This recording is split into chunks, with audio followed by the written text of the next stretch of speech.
ಎಲ್ಲರಿಗೂ ನಮಸ್ತೆ ಸ್ನೇಹಿತರೆ. ಈ ದಿನದ ತರಗತಿಯಲ್ಲಿ ನಾನು ಮತ್ತೊಬ್ಬ ಸಾಹಿತಿಯ ಪರಿಚಯವನ್ನು ಮಾಡಿಕೊಡ್ತಾ ಇದ್ದೀನಿ. ಅವರೇ ಶಾಂತಕವಿಗಳು ಅಂತ ಹೇಳಿ. ಶಾಂತಕವಿಗಳ ಬಗ್ಗೆ ಪರಿಚಯವನ್ನು ಇವತ್ತು ನೋಡೋಣ. ಶಾಂತಕವಿ ಅಂತ ಅಂದರೆ ನಮಗೆ ನೆನಪಾಗುವಂಥದ್ದು ಕನ್ನಡದ ದಾಸಯ್ಯ ಅಥವಾ ದಾಸಿಮಯ್ಯ ಅಂತ ಹೇಳಿ ತನ್ನನ್ನು ತಾನು ಕರೆದುಕೊಂಡಂತಹ ಕವಿ ಈ ಒಂದು ಶಾಂತಕವಿಗಳು ಅಂತ ಹೇಳ್ಬೋದು. ಇವರ ಪೂರ್ಣ ಹೆಸರು ಬಂದು ಶಾಂತಕವಿಗಳ ಪೂರ್ಣ ಹೆಸರು ಬಾಳಾಚಾರ್ಯ ಗೋಪಾಲಾಚಾರ್ಯ ಸಕ್ಕರಿ ಅಂತ ಹೇಳಿ ಇವರ ಒಂದು ಪೂರ್ಣ ಹೆಸರು. ಇವರು 15 ಜನವರಿ 1856ರಲ್ಲಿ ಹಾವೇರಿ ಜಿಲ್ಲೆಯ ಸಂತೇನಹಳ್ಳಿ ಅನ್ನುವಂಥದ್ರಲ್ಲಿ ಜನಿಸ್ತಾರೆ. ಉಪಾಧ್ಯಾಯರಾಗಿ ಅಧ್ಯಾಪಕರಾಗಿ 40 ವರ್ಷಗಳ ಕಾಲ ಕಾರ್ಯನಿರ್ವಹಿಸಿದಂತಹ ಇವರು ಕನ್ನಡ ನಾಡು ನುಡಿಯ ಒಂದು ಉಳಿವಿಗಾಗಿ ಅಪಾರವಾದ ಸೇವೆಯನ್ನು ಸಲ್ಲಿಸಿದಂಥವರು. ಈ ಶಾಂತಕವಿಗಳು ಗದುಗಿನಲ್ಲಿ ಕೃತಾಪುರ ವೀರನಾರಾಯಣ ಪ್ರಾಸಾದಿಕ ನಾಟಕ ಮಂಡಳಿ ಅನ್ನುವಂಥ ಒಂದು ನಾಟಕ ಮಂಡಳಿಯನ್ನು ಆರಂಭ ಮಾಡ್ತಾರೆ. ಶಾಂತಕವಿಗಳಿಗೆ ಕನ್ನಡದ ಆದ್ಯ ನಾಟಕಕಾರ, ಕರ್ನಾಟಕ ನಾಟಕ ಪ್ರಥಮ ಗುರು ಮತ್ತು ಕರ್ನಾಟಕ ನಾಟಕ ಪಿತಾಮಹ ಅನ್ನುವಂತಹ ಬಿರುದುಗಳು ಇವೆ. ಇವರನ್ನ ಕನ್ನಡದ ಆದ್ಯ ನಾಟಕಕಾರ, ಕರ್ನಾಟಕ ನಾಟಕ ಪ್ರಥಮ ಗುರು, ಕರ್ನಾಟಕದ ನಾಟಕ ಪಿತಾಮಹ, ಇವು ಮೂರು ಕೂಡ ಪ್ರಶ್ನೆ ಆಗ್ಬೋದು, ಗಮನಿಸಿ ಸ್ನೇಹಿತರೆ. ಈ ರೀತಿ ಬಿರುದುಗಳನ್ನು ಇವರು ಹೊಂದಿದ್ರು. ಇವರು ಶಾಂತಕವಿಗಳು ಬೆಳ್ಳಾವೆ ನರಹರಿ ಶಾಸ್ತ್ರಿಗಳು ಮತ್ತು ನಂಜನಗೂಡು ಶ್ರೀಕಂಠ ಶಾಸ್ತ್ರಿ ಇವರಿಗೆ ಒಂದು ರೀತಿಯಲ್ಲಿ ಶಾಂತಕವಿಗಳು ಬೆಳ್ಳಾವೆ ನರಸಿಂಹ ಶಾಸ್ತ್ರಿಗಳು, ನಂಜನಗೂಡು ಶ್ರೀಕಂಠ ಶಾಸ್ತ್ರಿಗಳು, ಈ ಮೂವರು ಕೂಡ ಕನ್ನಡದಲ್ಲಿ ಪೌರಾಣಿಕ ನಾಟಕವನ್ನು ರಚಿಸಿದಂಥ ಅಗ್ರಗಣ್ಯರು ಅಂತ ಹೇಳ್ಬೋದು. ಯಾವಾಗ ಆರಂಭ ಕಾಲದಲ್ಲಿ ಈ ಕನ್ನಡ ನಾಟಕಗಳನ್ನು ರಚಿಸಿದಂತಹ ಅಗ್ರಗಣ್ಯರು ಅಂತ ಹೇಳಿ ಈ ಮೂವರನ್ನ ಕರಿಬಹುದು. ಶಾಂತಕವಿಗಳ ಕುಲದೈವ ಬಂದು ಶಾಂತೇಶ ಅಂತ ಹೇಳಿ ಅದನ್ನೇ ತಮ್ಮ ಅಂಕಿತವಾಗಿ ಇಟ್ಕೊಳ್ತಾರೆ, ಶಾಂತಕವಿ ಅಂತ ಹೇಳಿ. ಈ ಶಾಂತಕವಿಗಳು ತಮ್ಮನ್ನ ಕನ್ನಡದ ದಾಸಯ್ಯ ಅಂತ ಹೇಳಿ ಕರೆದುಕೊಂಡಿರೋದನ್ನು ಕೂಡ ನಾವು ನೋಡ್ಬೋದು. ಕನ್ನಡದ ದಾಸಯ್ಯ ಅಂತ ಹೇಳಿ ಯಾರನ್ನ ಕರೀತಾರೆ ಅಂದರೆ ಶಾಂತಕವಿಗಳು.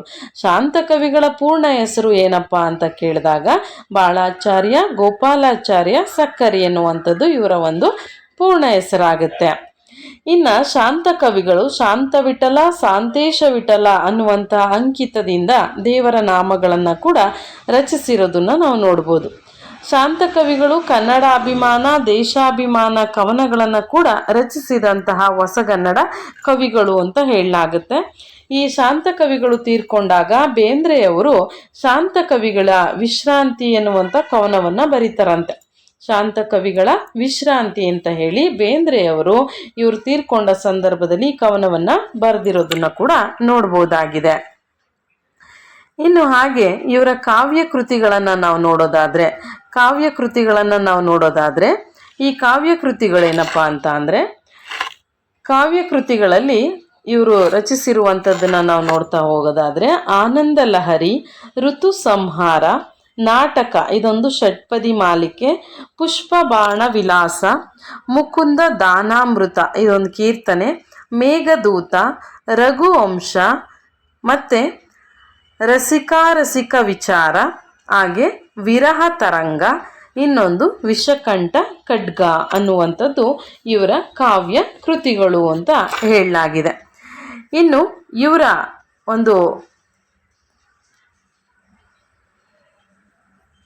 ಬಗ್ಗೆ ಮತ್ತೆ ನೋಡೋದಾದರೆ ನಾವು ಶಾಂತಕವಿಗಳು 1919ರಲ್ಲಿ ಧಾರವಾಡ ಸಾಹಿತ್ಯ ಸಮ್ಮೇಳನದ ಹಣಕಾಸಿನ ನೆರವಿಗಾಗಿ ಕನ್ನಡದ ದಾಸಯ್ಯ ಅಂತ ಹೇಳಿ ಬೇಡಲು ಕನ್ನಡ ದಾಸಯ್ಯ ಬಂದಿಹನು ನೀಡಿರುವ ತಡ ಮಾಡದಲೆ ಅನ್ನುವಂಥ ಕವನ ರಚಿಸಿದ್ದಾರೆ. ಇದು ಧಾರವಾಡ ಸಾಹಿತ್ಯ ಸಮ್ಮೇಳನದ ಹಣಕಾಸಿನ ನೆರವಿಗಾಗಿ 1919ರಲ್ಲಿ. ರಕ್ಷಿಸು ಕರ್ನಾಟಕ ದೇವಿ ಅನ್ನುವಂತಹ ಕವನ ಮುಂಬೈ ಕರ್ನಾಟಕದ ನಾಡಗೀತೆ ಅಂತಲೇ ಹೆಸರುವಾಸಿಯಾಗಿದ್ದಂಥದ್ದನ್ನು ಕೂಡ ನಾವು ನೋಡ್ಬೋದಾಗಿದೆ.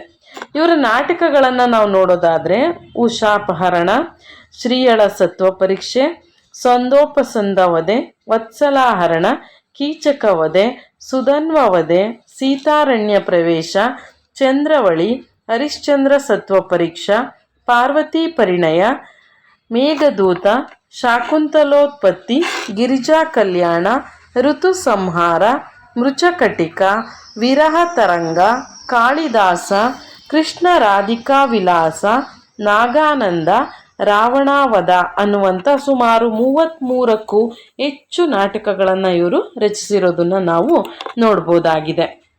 ಇನ್ನು ಶಾಂತಕವಿಗಳು ತಮ್ಮ 19ನೇ ವಯಸ್ಸಿನಲ್ಲಿ ಈ ಉಷಾಹರಣ ಎಂಬಂತಹ ಒಂದು ಸಂಗೀತ ಪ್ರಧಾನವಾದ ನಾಟಕವನ್ನು ರಚನೆ ಮಾಡ್ತಾರೆ. ಸ್ವತಂತ್ರವಾಗಿ ರಚಿಸಿ ಪ್ರದರ್ಶನ ಮಾಡಿದಂತಹ ನಾಟಕ ಇದು ಉಷಾಹರಣ ಅನ್ನುವಂಥದ್ದು. ಇದು ಕನ್ನಡದಲ್ಲಿ ಸ್ವತಂತ್ರ ರಚನೆ ಪ್ರದರ್ಶಿತವಾದಂಥ ಮೊದಲ ನಾಟಕ.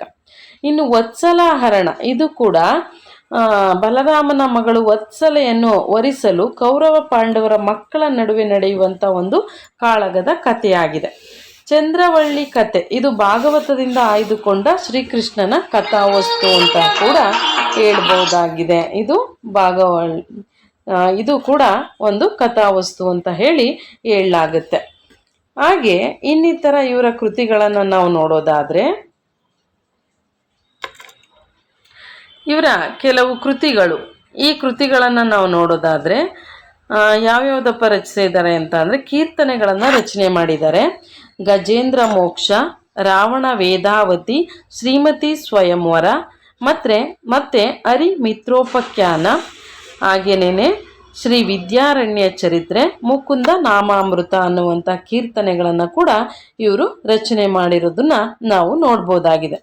ಶಾಸ್ತ್ರ ಗ್ರಂಥಗಳನ್ನು ಕೂಡ ಬರೆದಿದ್ದಾರೆ. ಅಲಂಕಾರ ಶಾಸ್ತ್ರ ಗ್ರಂಥ, ಮತ್ತೊಂದು ಲಘು ಕವಿತಾ ಪದ್ಧತಿ ಎನ್ನುವಂಥ ಒಂದು ಟಿಪ್ಪಣಿಯನ್ನು ಕೂಡ ಬರೆದಿದ್ದಾರೆ. ಹೀಗೆ ಶಾಂತಕವಿಗಳು ಇನ್ನಿತರ ಕೃತಿಗಳನ್ನು ಕೂಡ ರಚಿಸಿದ್ದಾರೆ. ಅಡ್ಡಕಥೆಗಳ ಬುಕ್ಕು, ಅಲಾವಿ ಜಂಗು, ಬರಿಗಾಲ ಅರಸು, ವೈಶ್ಯವಾಟಿಕ ಸಂಚಾರ, ಶೃಂಗಾರ ವಚನ ಸಂಗ್ರಹ, ಶೃಂಗಾರ ಸಾಗರ, ಕಾಳಾಸುರ, ಸತ್ವದರ್ಶನ, ದಾಸಯ್ಯನ ಪದ್ಯಗಳು, ಕನ್ನಡಿಗರಿಗೆ ಸವಾಲುಗಳು, ಹೀಗೆ ಇನ್ನಿತರ ಕೃತಿಗಳನ್ನ ರಚನೆ ಮಾಡಿದ್ದಾರೆ. 1881ರಲ್ಲಿ ಧಾರವಾಡದಲ್ಲಿ ಸಾರ್ವಜನಿಕ ಸಮಾರಂಭವನ್ನು ಏರ್ಪಡಿಸಿ ಶಾಂತಕವಿಗಳಿಗೆ ಒಂದು ಗೌರವವನ್ನು ಕೂಡ ಸಲ್ಲಿಸಲಾಗಿದೆ. ಅವರು ಶಿಕ್ಷಕರಾಗಿದ್ದ ಅಗಡಿಯಲ್ಲಿ ಅಲ್ಲಿನ ಜನ ಒಂದು ಮನೆ 12 ಎಕರೆ ಭೂಮಿಯನ್ನು ಕೂಡ ಇವರಿಗೆ ಒಂದು ರೀತಿ ಉಡುಗೊರೆಯಾಗಿ ಕೊಟ್ಟಿದ್ರಂತೆ. ಕರ್ನಾಟಕ ವಿದ್ಯಾವರ್ಧಕ ಸಂಘ ತಮ್ಮ ವಾಚನಾಲಯಕ್ಕೆ ಶಾಂತೇಶ ವಾಚನಾಲಯ ಅಂತ ಕೂಡ ಹೆಸರಿಟ್ಟು ಅವರಿಗೆ ಗೌರವವನ್ನು ಸೂಚಿಸಲಾಗಿದೆ ಅಂತ ಹೇಳ್ತಾರೆ. ಇದಿಷ್ಟು ಶಾಂತಕವಿಗಳ ಪರಿಚಯ. ಇವರ ಪೂರ್ಣ ಹೆಸರು ಬಾಳಾಚಾರ್ಯ ಗೋಪಾಲಾಚಾರ್ಯ ಸಕ್ಕರಿ. ಇವರ ಒಂದು ಕಾವ್ಯನಾಮ ಬಂದು ಶಾಂತಕವಿ ಅಂತ ಹೇಳಿ. ಕನ್ನಡದ ದಾಸಯ್ಯ ಅಂತ ಕೂಡ ಇವರು ತಮ್ಮನ್ನು ತಾವು ಕರ್ಕೊಂಡಿರೋದನ್ನು ನಾವು ನೋಡ್ಬೋದಾಗಿದೆ. ಇದಿಷ್ಟು ಪ್ರಶ್ನೆ ಆಗುವಂಥ ಅಂಶಗಳು. ಇದು ಇವತ್ತು ಶಾಂತಕವಿಯ ಪರಿಚಯ. ಮುಂದಿನ ಭಾಗದಲ್ಲಿ ಮತ್ತೊಬ್ಬ ಕವಿಯ ಪರಿಚಯವನ್ನು ಅಥವಾ ಸಾಹಿತ್ಯ ಪರಿಚಯವನ್ನು ತಿಳಿಸ್ಕೊಡ್ತೀನಿ. ಎಲ್ರಿಗೂ ಧನ್ಯವಾದ. ಇವುಗಳನ್ನು ಟಿಪ್ಪಣಿ ಮಾಡ್ಕೊಳ್ಳಿ. ಮೇನ್ ಪಾಯಿಂಟ್ಸ್ಗಳನ್ನು ಮಾತ್ರ ನಾನು ಹೇಳ್ತಾ ಇದ್ದೀನಿ. ಅವಶ್ಯಕತೆ ಇರೋದನ್ನು ನೀವು ಬರೆದಿಟ್ಕೊಂಡ್ರೆ ನಿಮ್ಮ ಪರೀಕ್ಷಾ ದೃಷ್ಟಿಯಿಂದ ಅದು ಉತ್ತಮ ಅಂತ ಅನಿಸುತ್ತೆ. ಧನ್ಯವಾದ.